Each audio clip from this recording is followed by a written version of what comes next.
tonight at the table. He's spent over 16 years commanding dance floors, from packed clubs to high-end weddings, from vinyl nights to major stages across the United States and Europe.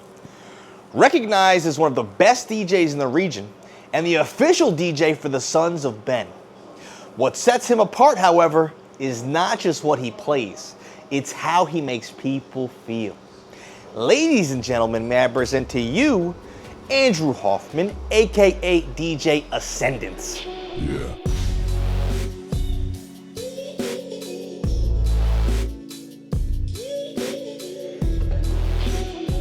Gentlemen, how are we doing this afternoon?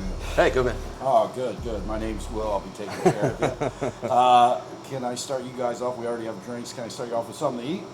My friend? Sir? I gotta go with the telly. That's the greatest. I love the telly. Such a great choice. I'm gonna do a strawberry salad with grilled chicken and goat cheese. That sounds great. Wow, two polar opposites here. I've eaten plenty What the kind last of little dressing while. would you like? Apple cider vinaigrette. Yeah, thank you. I've been Yep. pigging out, dude. Fair I'll enough. get that going, boys. Thank you Thank so you. much.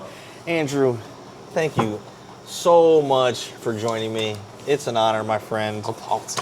I'm pumped too. So, first things first, for anyone who might not know you, tell us who you are, a little bit about yourself. Yeah, so I'm Andrew. That's my name, but I'm a DJ. I go by Ascendance, and that's my whole deal. Music is my game. Yeah. When did you get into the DJing game?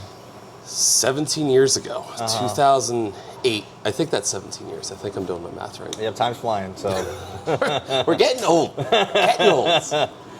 Yeah, how did that all come to pass? It was weird getting into it. I was always musically inclined. Yeah. I played viola from third grade. Yeah. What is that? The viola? Brother, come on.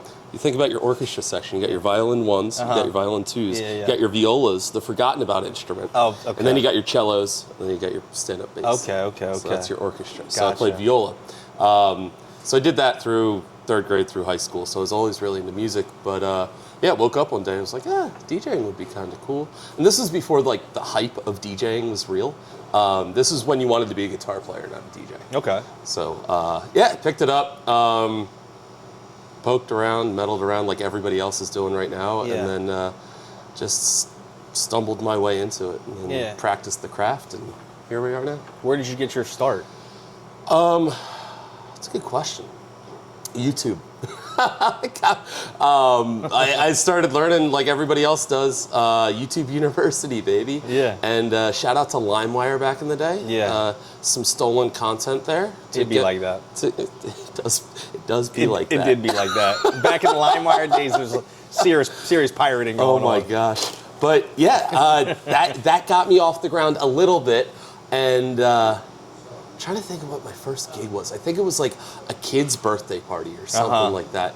And I took out like a white page ad or some like grassroots like little thing, and I got a call, and I think I booked my first gig at this kid's party for like $150 or something. Hey, you made money. Made money. Yeah. And I was, that was the beginning of everything. And I did this thing called High Ground Entertainment. That was my company name. It was me, a 17-year-old kid, just hustling and doing these tiny little gigs. And then got into music production. And at that point, everything kind of ramped up, and the trajectory changed a bit. So you really made that commitment early, because you started the company, then you invested your time into learning about production as well. Yeah, it was a cool move, and it was a good way to make cash. I mean, when I was a kid, I don't know, you had a part-time job, and it was cool getting your paycheck for like $400 for the 2 weeks that you worked, and that was bread. But then I was realizing, oh man, I can make a couple $100 like DJing a party. Like, let's do that. And then with that, I was in high school at that time, and I was taking some audio production classes. Then I got into actually producing music, and we put the kids' parties on the side and really stepped up, and then went to college for jazz guitar actually, but was perfect. still producing a lot of music at the time. After 2 years going to school for jazz guitar, kind of read the writing on the walls and was like, I'm never going to be able to cut it as a professional jazz guitar player. I was middle of the pack in college at best, like on my best day. These guys were going to eat my lunch for the rest of my life if I didn't get out of there. So switched, went to Art Institute of Philadelphia, graduated there with a degree in audio production. And while I was going through that degree process, I was producing a ton of music, met some great friends. Shout out Xander. He's still out there in LA.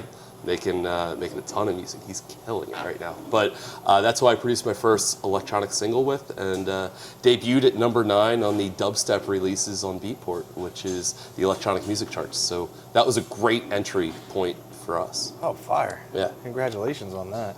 Thank you.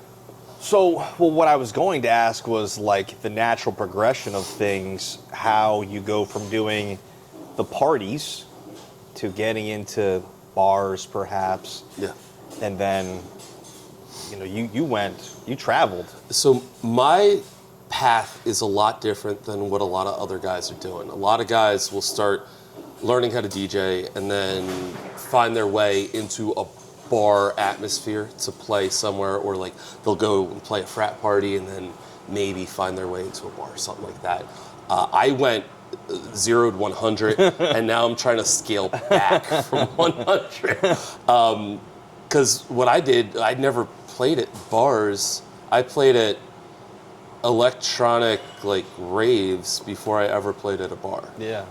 So I was doing like warehouse raves, stuff like that, because at that point I was Ascendance. Like that's who it wasn't high ground entertainment kids parties. That I hid that as much as I could. Like that was done. So I was playing these shows, and then the release came out, got a lot of hype from that, and then I had a sophomore release come out the next year that charted as well in top 100. So that was great. So I had this momentum going, and I just started playing all these electronic things. And then at that point, I started realizing, okay, I should start expanding a little bit more. Obviously, I knew how to DJ at that point. I was good at it. I was good at the production. But then at the end of the day, you got to make some sort of money. And I was making money off these shows, but you'd go to a show and you'd make however much I'd make, and it would be fine. But that didn't mean you had shows Friday, Saturday. It meant you had a show this Saturday, your next show was 3 weeks from then. Mm-hmm. And as a 21, 22-year-old guy, I wasn't very good at saving that money up. Yeah. But then I just figured it out, and I don't even know how I got my first bar gig. It was probably through the electronic scene where somebody knew a manager, and they're like, hey, you should go do this. Because at that point, dubstep and electronic music was even bigger than it was today. Obviously, you got your like commercial progressive house that's in the mix, but at that point, you could play dubstep at bars, and kids were going crazy. Oh yeah. 2013 was a wild time. Yeah, we gotta bring that back. Maybe a little bit, maybe a little sprinkle. But I think that's how I got into it, and then I fell in love with open format, which is just playing everything, and that's how I associate myself today. I don't think of myself as being an electronic music producer, although I still am doing that. I think of myself as an open format DJ. Okay. Yeah, one of the things I wanted to ask you about, because you had that, you described yourself as an open format DJ. Yeah. Can you explain what that is a little bit? Yeah. A little bit of history. Back in the day,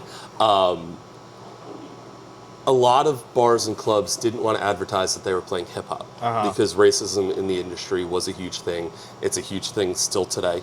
Maybe we can talk about that, clear that up. But they didn't want to advertise, hey, we're playing hip hop. So they would say open format, which means that you'd hear some house, you'd hear disco, you'd hear some hip hop without saying it. So that's how the term open format came to be.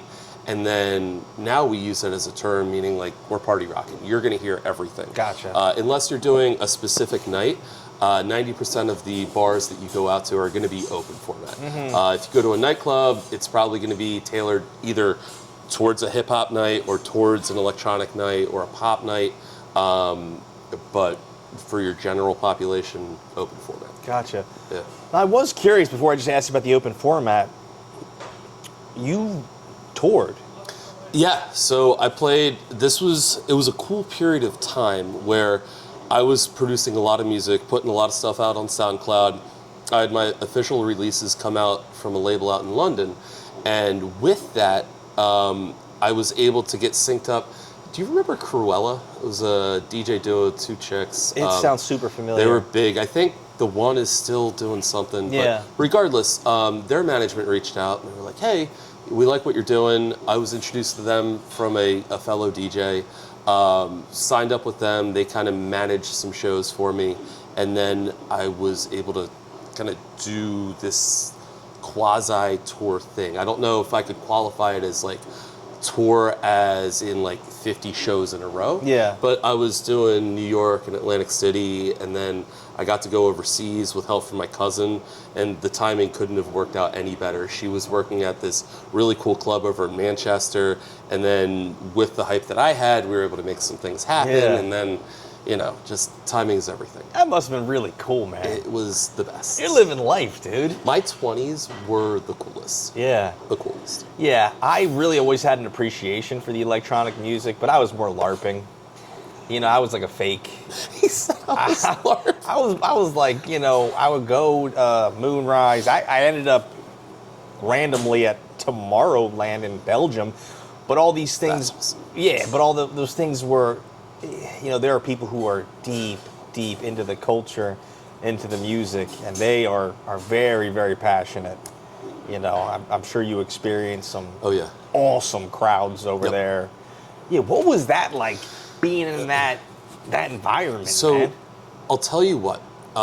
There's such a big difference between the appreciation of music from the two crowds. So you have your open format crowd, your bar crowd, and then you have your electronic music crowd. Your electronic music crowd is seeking out things that they haven't heard before. There's a thing called an ID. If you're not a big electronic music follower, ID stands for like identification, right? And if somebody has a track that hasn't been released yet, or they don't want people to know what it is, they'll just call it an ID. It's labeled as an ID, basically an anonymous track.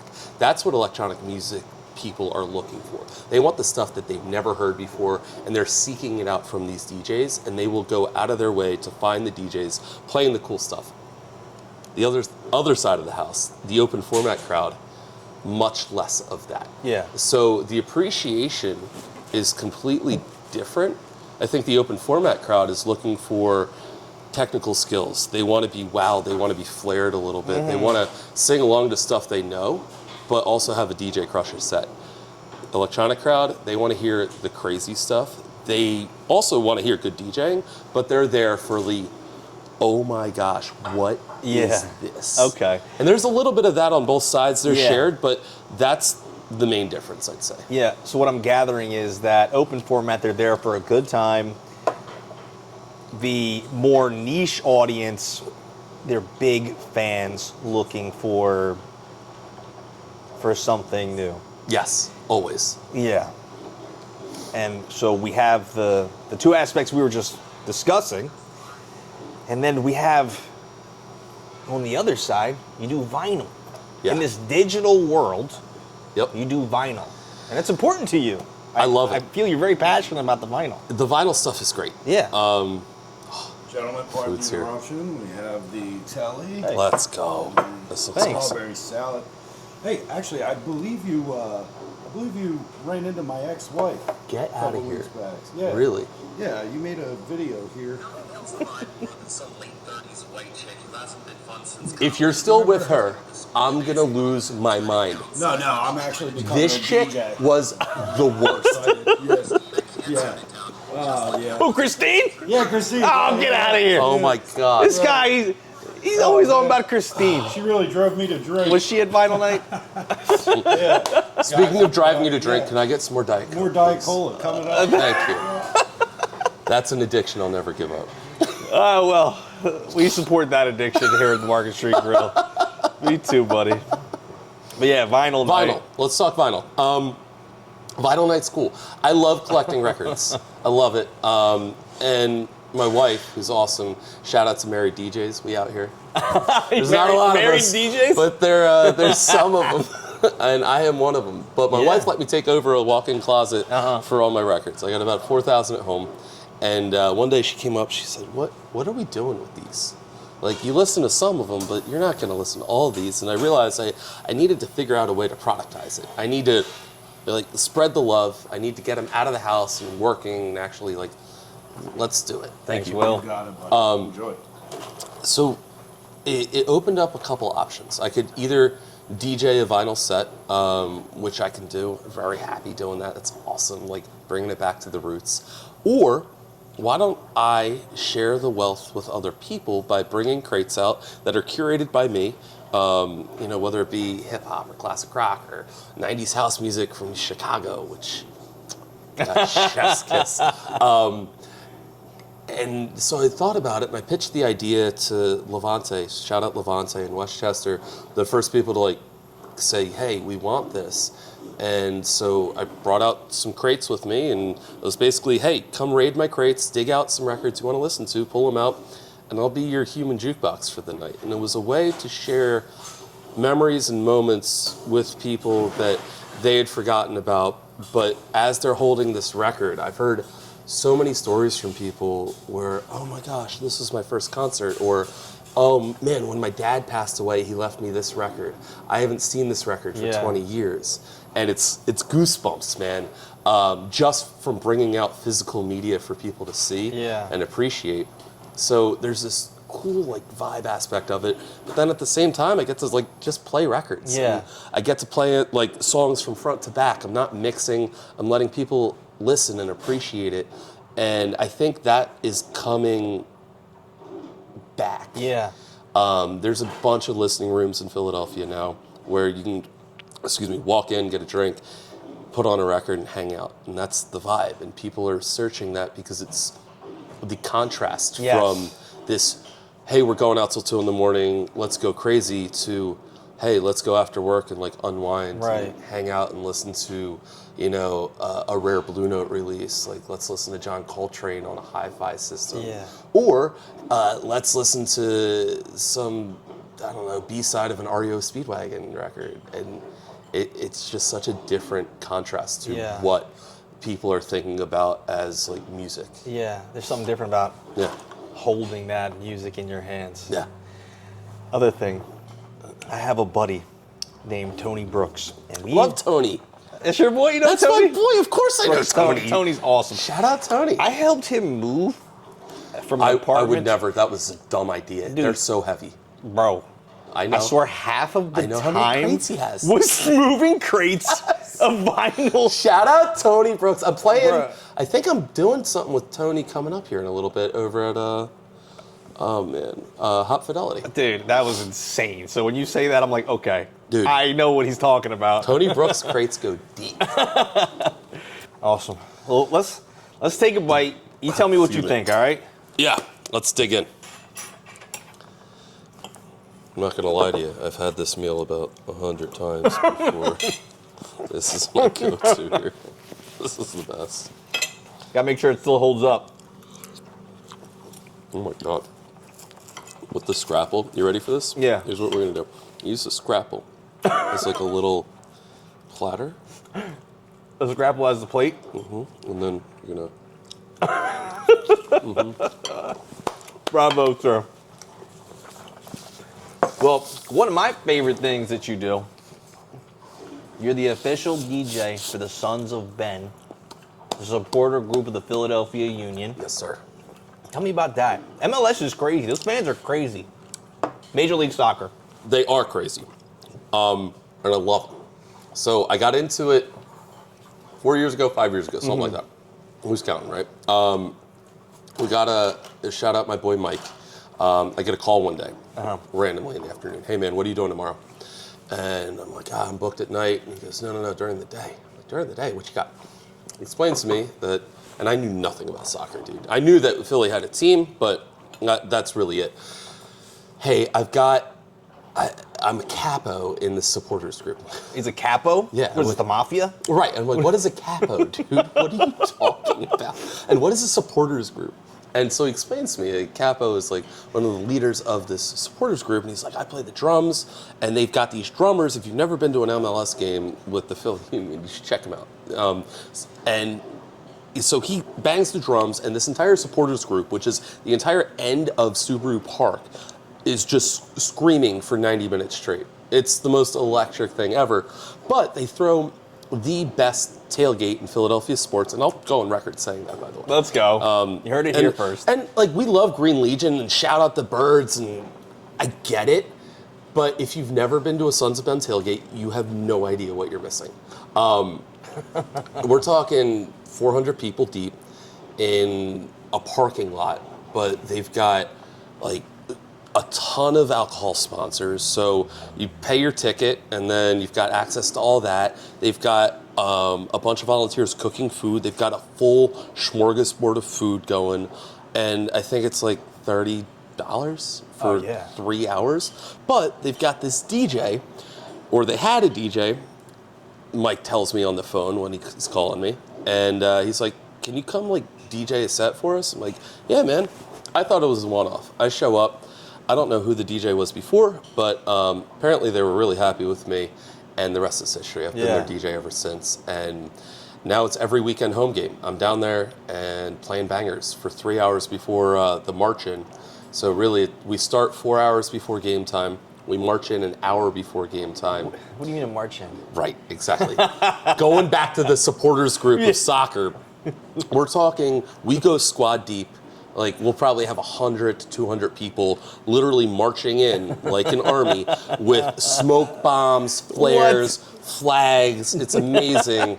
And one of the capos with a megaphone just doing soccer chants. Yeah. And the whole place is doing it as they're marching in, going to the stadium. And it's a great way to show, like, we're here for the team, we're here for soccer, and the energy is at a 10 at all times. Yeah, you brought me down. I went to a game, and you blessed me and took me to that area, and I got to really be immersed. And oh, man, it's great down there. There's nothing like it, man. It's the entire game, they're just bringing the energy, chanting, hooting, hollering, that whole section of the stadium. Really, really cool, man. Yeah, and I love being a part of it and being the guy to set the stage and setting that energy early, and having that responsibility of, hey, we're at a 10. When you park your car, your energy is at a 10 until you drive home. Keep it going. Just full send the entire day. Oh, man, what a responsibility. I'm not even like, that's for real. That's dope, man. It's the best. I love it. So we covered all the things you've been doing. The vinyl, you were across seas, the bars, the Sons of Ben. Out of all of these things that you're doing, these styles of DJ that you're doing, I didn't even bring up weddings. Yeah.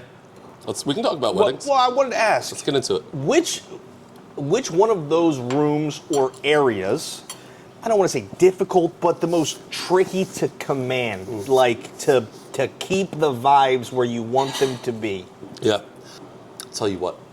It's a tie between a wedding with under 60 people, DJs will know what I'm talking about, or an open format bar gig where you don't have a lot of people that are responsive to music. So we're talking maybe 40 people in a bar, but they're hanging out at tables. Those are the two hardest gigs to do. If you care about your job. Right. And if you care about DJing, those are the two hardest. If you don't care, and if you're just a guy who knows how to DJ to play and knows how to play music, then those are the easiest gigs. Why would a venue with fewer people be more difficult? So we see these videos online, right, of people hitting flow state. Right? Yeah, flow state. Right. That's a real thing in DJing. And I'm not a big energy guy, and I'm not. But the DJ life, there is something going on there, man. If a crowd is vibing and people are dancing, and there's eye contact and there's movement, there's something there. It's electric. Yeah. And I know what's coming next. I am a psychic in that, I'm 4 songs ahead. I'm playing this, but I'm 4 songs ahead. I know exactly where I'm going. If the crowd is dead or there's not a lot of people there, it's so hard to figure out what they're enjoying, especially if you're at a table like this and you have 20 other people just chilling. It's so hard to understand, am I doing well? Technically, I could be crushing it, nailing the mixes, a couple baby cuts in there, show off a little bit. No idea, no feedback. And then weddings are really tough, especially when they're small, because you think about a wedding, and most weddings that you'll go to, let's say a big wedding's 250, 300 people, small wedding's 60, you're lucky if you get 70% of the people in the dance floor. Yeah. Because, you got kids, you got grandma, they're not going to be up dancing the entire time. So already, if you take 30% off of 60 math, you're down below 50 on a perfect night. And let's say it's not a perfect night and you don't have a dancing crowd, that might bring it down to 30 people. Now, with 30 people on a big ballroom dance floor, okay, it's really tough to get feedback. So you got to be on your P's and Q's. Yeah. And you better send it, man. And because the second that you miss with one song, they're gone immediately. Yeah. You're 10 seconds into a song, they're sitting down. You have such a small window. And guess what? Now you have to bring those 30 people back with another song. Good luck. Do you have a stash of secret weapon songs that you're I need to get these people back? Yeah, and every DJ should have that. Yeah. And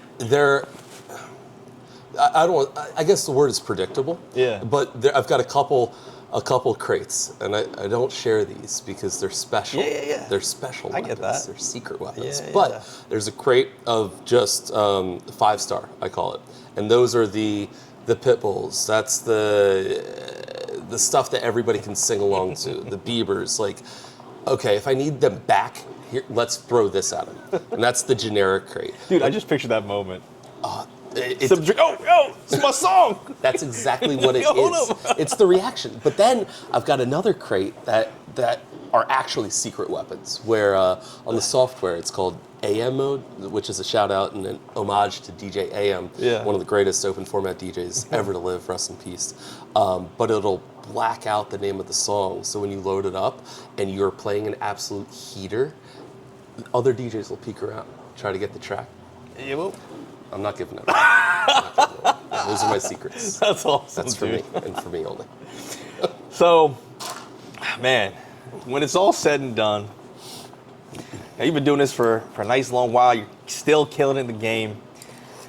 Years down the road, do you want to be, legacy-wise, remembered as a great DJ, or do you want to be something bigger, something different than that?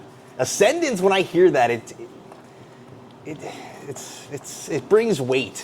So, I'm going to answer your question in a second, because the name is important. So a lot of people think Ascendance, rising, Ascendence means to rise.